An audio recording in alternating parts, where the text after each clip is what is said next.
Now, for some schools, it's like a rubber ball. Bah, bah. Okay, they're literally bounce, go.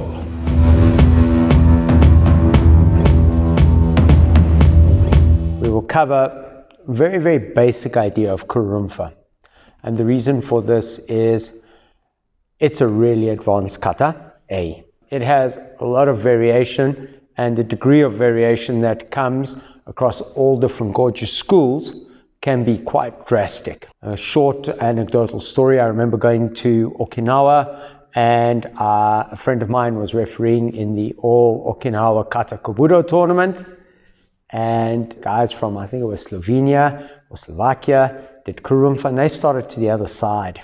The whole kata, where everybody else steps to the right, they step to the left on the first move. He was like, that kata is wrong, and gave it a very bad score. And they came to him afterwards. They said, no, it's perfectly acceptable, because nobody knows if you're supposed to start to the left or to the right. So we're going to just lean on what I do, and hopefully it will stimulate a series of questions and a lot of bits of information from various commentators on our channel. I'm relying more now on the commentators to bring feedback into the video after production so that everybody can grow from it. That's my ultimate goal. My explanations might be very short and very simple. Please don't forget to like, subscribe, comment, and more importantly, run through the comments. If you happen to watch the video a week or 10 days afterwards, you generally find there's a whole bunch of comments that are brilliant and that are worth reading, and there's so much knowledge being shared. To the great commentators out there, you kind of know who you all are. Thank you very much. You are what's making our little channel grow into a community, and I really appreciate it. Arigato gozaimasu. So let us get on with the kata, Kururunfa.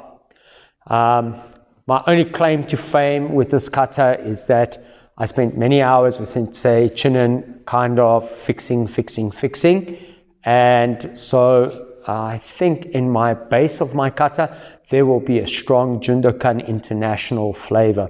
I have had other imprints placed on me after that, and I'm hoping that that will come through in the kata. So, yoi. Opening movements. So for some people, it's very, very important that the hand comes up on the outside, drops down and comes down. That the hand comes across, up and down, or cross, up and down.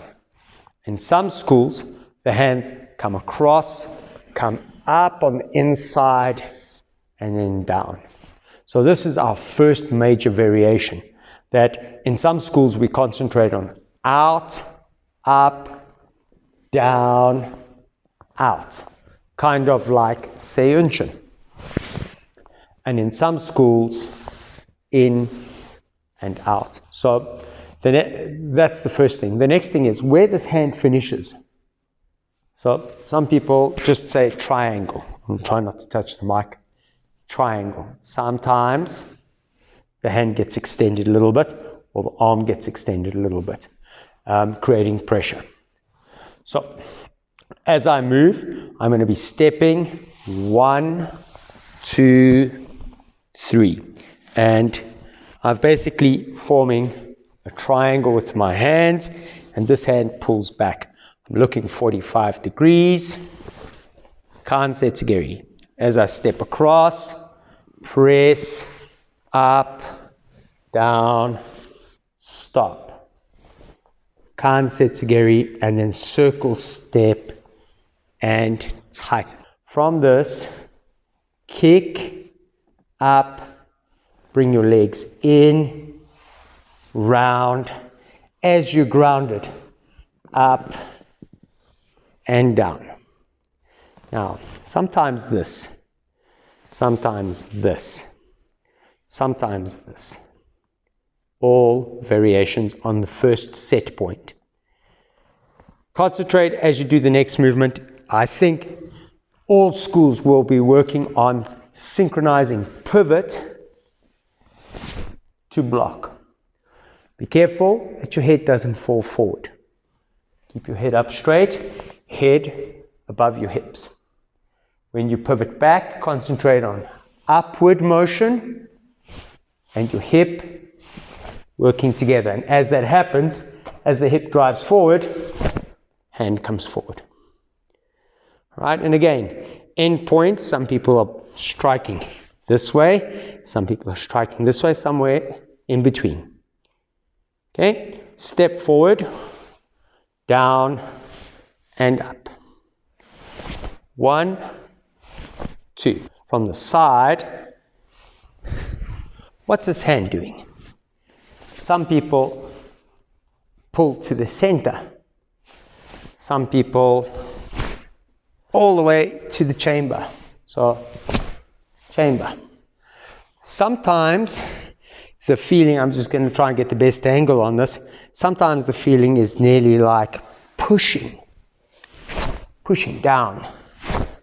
Okay, so depending on what your school's doing, you're going to have a whole bunch of different feelings in this movement. So you could have circular block and upward and strike. You could have more of a direct downward movement. 1, 2. Always go back to what your sensei says. I tend to have small, circular, small circle. Move forward. 1, 2. Forward. 1, 2. I like having my hands on top of one another. Sometimes this way and this way. At the moment, I'm kind of halfway in between. Concentrate on this being upward and concentrate on this part of the hand. Don't go too high. 1, 2, 3, 4, 5. Okay, from here, you're going to step about 45 degrees. You're going to drop into cat stance, and you're going to block with this hooking kind of block. Okay, so it's this kind of catching block where your hand comes up and down. That's the block we're doing. You can concentrate first block, up, second block. A common thing that has been said to me quite often is that it should have a whip to the movement. 1. Doesn't end above your knee, but maybe you're about very low chest block. Okay? Because you're pulling somebody's guard down. Right, so we're going to do this to the front.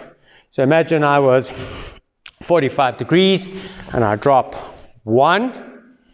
I move off of 1 line onto 2 lines. Some schools, big block, uppercut through the block. Okay? Some schools, center, uppercut. Do as your sensei says, please. Then kick, land, elbow. Please don't put this too high. Kind of keep this arm in a position where your elbow kind of like kicks at edge, sideways.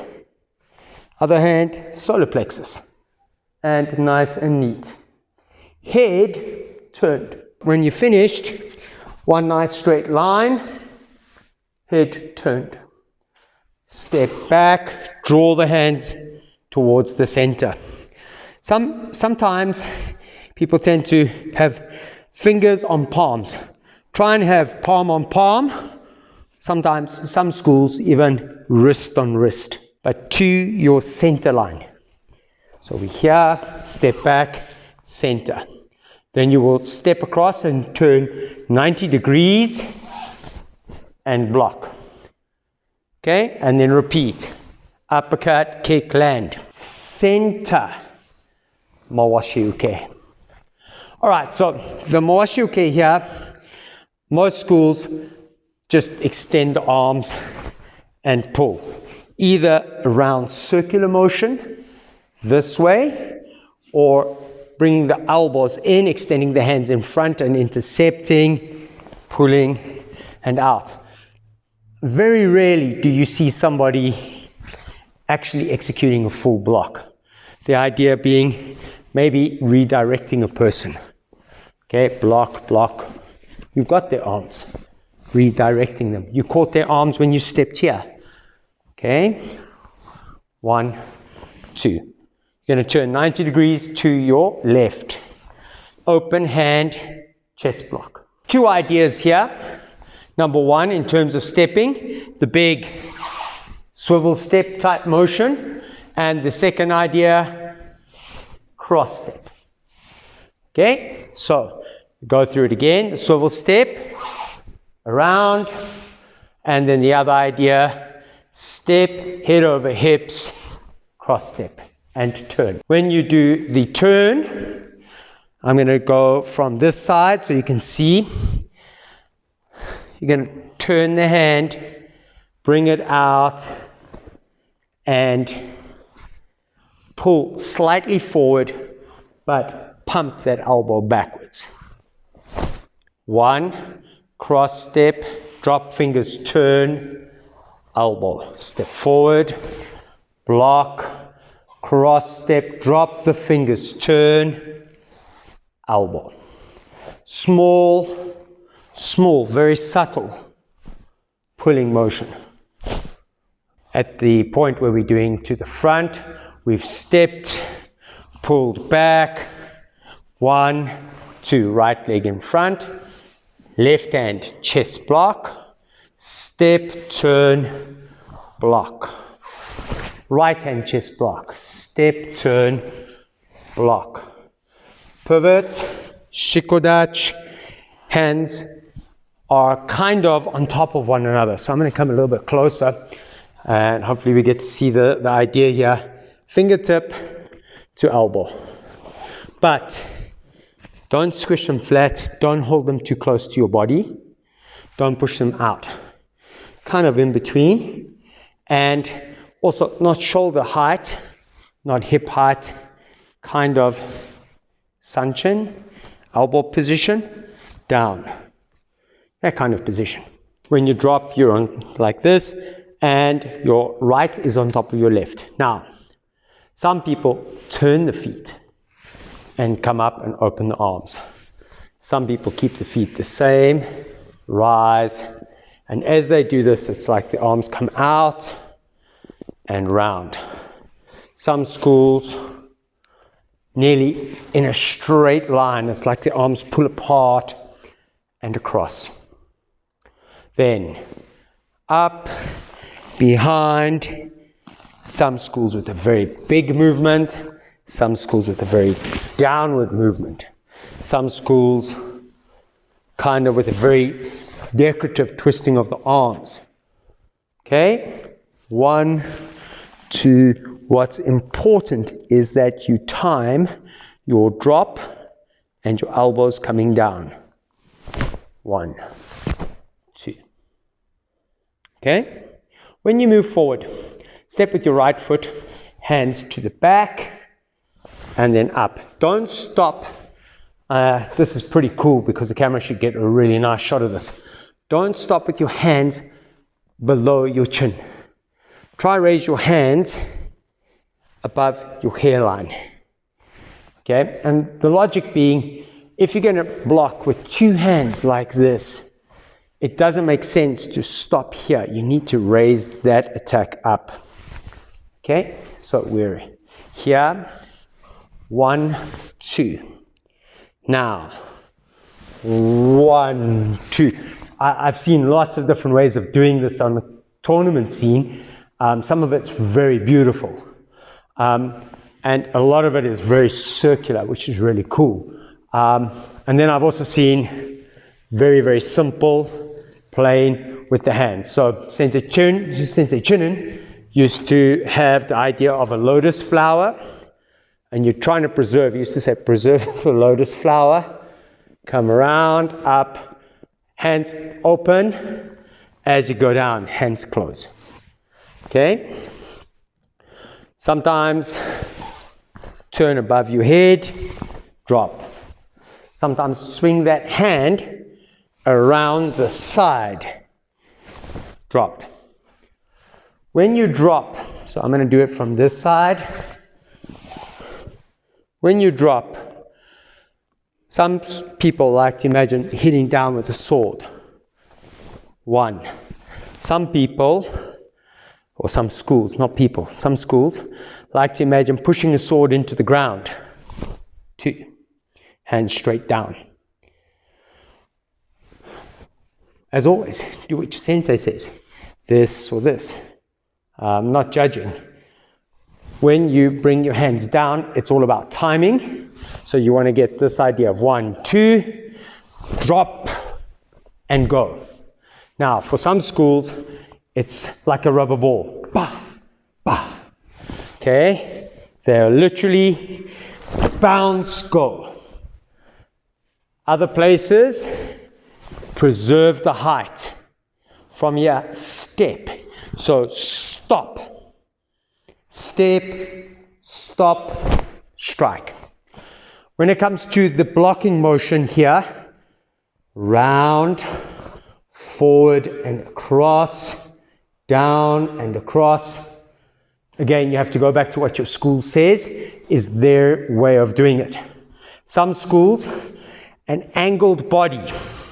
I'll do this 45 degrees so you can see. Some schools have an angled body where head, shoulder, hip, and back leg form a line. So you're getting this long, extended forward motion. And other schools, head over hips. 1, 2. 1, 2. Sometimes the stance is elongated and is sometimes called Kururunfa Dachi. So as you step, very long, very deep. Okay? Deep, deep, deep, long drawn out. Other times, zenketsudachi, zenketsudachi, zenketsudachi, turn. You're effectively heading, if we're back in the kata on its directions, you're facing the back. You step with your right leg, 45 degrees. 1, 2. Left leg, 45 degrees. 1, 2. Right leg through the center. So divide where you are and step over the center line so that you're facing the front again. And then mawashi uke. And finish the kata. Now, I have seen some interesting bits at the end. So I've seen people raise this arm this way, like it's a sukui uke, catching or seizing block from underneath, and then doing the mawashi uke. I've seen people do turn and block, and then block again. And then obviously cross and finish. And then obviously the ending, as per the signature of your school, if it is 1, 2, 1, 2, 1, 2, do as your school says. And if it's back to open kamae, it's okay. So a very, very brief, very, very basic, just general overview of Kururunfa Kata. Nothing too spectacular. But what I'm really hoping for is that we will get comments from our top commentators who come from a variety of different schools, highlighting how they do it in their specific school. That one school is more correct than another, but rather that all of our schools aspire to the same goal. But how we get to that same point might be a slightly different trail, like climbing a mountain. Some people go north, some people go south, some people east, some people west. but everybody aspires to getting to the top of the same mountain. So please keep an open mind and share all your brilliance with us. And as a community, maybe we can tackle Kururunfa Kata. And hopefully I've covered enough bits and pieces to stimulate some kind of dialogue. I thank you very much for watching. Arigato gozaimasu. Thank you very much. Please don't forget to like, subscribe, comment, please, and read all the other comments with an open mind. Okay? That way we learn the most. Thank you again. Arigato. Sayonara. Thank you very much.